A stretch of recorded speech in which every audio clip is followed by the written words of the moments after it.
Cześć, to moje pierwsze YouTube'owe wejście. Kanał taki z prawdziwego zdarzenia chciałam założyć już od jakiegoś czasu. Pomysłów na niego było całkiem sporo. Były to i podróże, ciekawe rozmowy, może nawet gotowanie. Wreszcie stanęło na tym, że jako pierwszy pojawi się na moim kanale film dokumentalny. I to w dodatku na nie byle jaki temat, ponieważ na temat choroby afektywnej dwubiegunowej. Biorąc pod uwagę cały szereg zbiegów okoliczności, po prostu chyba tak miało być. Dobrą duszą czuwającą nad naszym projektem filmowym jest Małgosia, koleżanka z liceum, z którą po kilkunastu latach przerwy odnowiłam kontakt wiosną zeszłego roku, między innymi za pośrednictwem jej kanału na YouTubie Dwubiegunowa, który właśnie poświęcony jest chorobie afektywnej dwubiegunowej. O chorobie oraz doświadczeniach Gosi dowiaduje się z jej kanału na YouTubie, a także po prostu spędzając z nią czas, ponieważ ostatnio tego czasu obie mamy całkiem sporo i widujemy się kilka razy w tygodniu. A teraz chciałabym skierować kilka słów do tych, którzy już od jakiegoś czasu śledzą nasze zmagania projektowe. Pierwsza sprawa. Co ja tak naprawdę robię w projekcie? Jestem taki trochę człowiek orkiestra. Kręcę, montuję, wymyślam po konsultacjach z Gosią koncepcję, scenariusz, zarys. Mam dużo wsparcia i dużo pomocy ze strony Gosi oraz jej męża. Spełniam się artystycznie, także co złego to ja. Sprawa druga, moje ogólne wrażenia. Praca nad tym projektem to jest fantastyczne doświadczenie, zarówno pod względem artystycznym, technicznym, jak i takim po prostu międzyludzkim. Małgosia, te wszystkie osoby, które spotykamy podczas kręcenia tego filmu, zna lepiej lub gorzej z grupy facebookowej.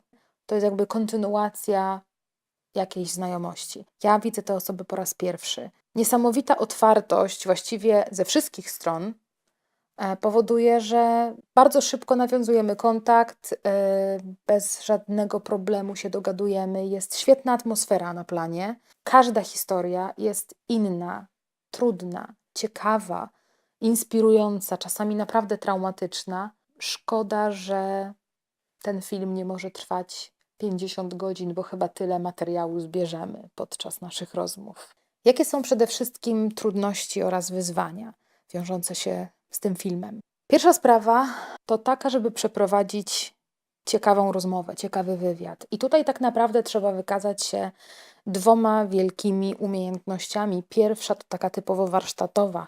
Trzeba podejść do tego trochę po dziennikarsku, trochę po reportersku i po prostu dobrze przeprowadzić rozmowę, żeby wyciągnąć ciekawe elementy historii. A druga umiejętność to taka umiejętność czysto interpersonalna. Trzeba po prostu wykazać się empatią, dlatego że każda z tych historii jest bardzo poruszająca. To ważne, żeby te historie pojawiły się w filmie, dlatego że ludzie muszą po prostu wreszcie zrozumieć, zobaczyć, usłyszeć, z czym zmagają się chadowcy, jak to przeżywają, z czym muszą mierzyć się na co dzień. To jest bardzo ważne. To dobrze, że znaleźli się tacy ludzie, którzy chcą podzielić się swoimi trudnymi przeżyciami, zarówno z epizodów depresyjnych, jak i maniakalnych, dlatego że każdy człowiek przeżywa to inaczej i każdy ma trochę co innego do opowiedzenia. Jedni chcą bardziej skupić się na swoich trudnych relacjach z bliskimi, drudzy mają ciężkie doświadczenia, nie wiem, z lekami, szpitalami, psychiatrami.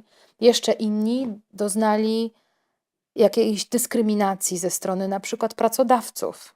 To wszystko są ważne rzeczy i to wszystko powinno znaleźć się w filmie, dlatego bardzo dziękuję tym, którzy zdecydowali się otworzyć i opowiedzieć o tym. Z mojej strony jest to po prostu wielka trudność, żeby wyłowić te najważniejsze i najciekawsze elementy ich historii, a jednocześnie po prostu być człowiekiem i nie posunąć się o jeden krok za daleko. Warto pamiętać, że jest to film kierowany do laików, do ludzi, którzy nie mają do końca pojęcia, czym jest choroba afektywna dwubiegunowa. Mam sporo znajomych z zagranicy i za każdym razem, kiedy mówię komuś, że pracuję w tej chwili nad takim dokumentem, który dotyczy właśnie takiej choroby, każdy natychmiast wie, o czym ja mówię. Widocznie za granicą ta sprawa jest nieco bardziej medialnie nagłośniona. W Polsce mało kto wie, co to jest HAD.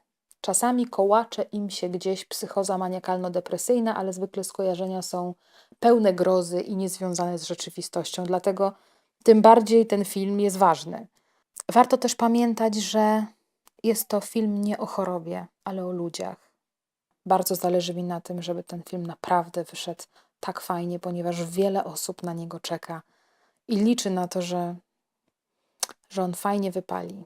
Dlatego trzymajcie kciuki, a ja zachęcam Was, żebyście śledzili fanpage'a naszego filmowego projektu, żebyście byli na bieżąco ze wszystkimi dalszymi etapami produkcji.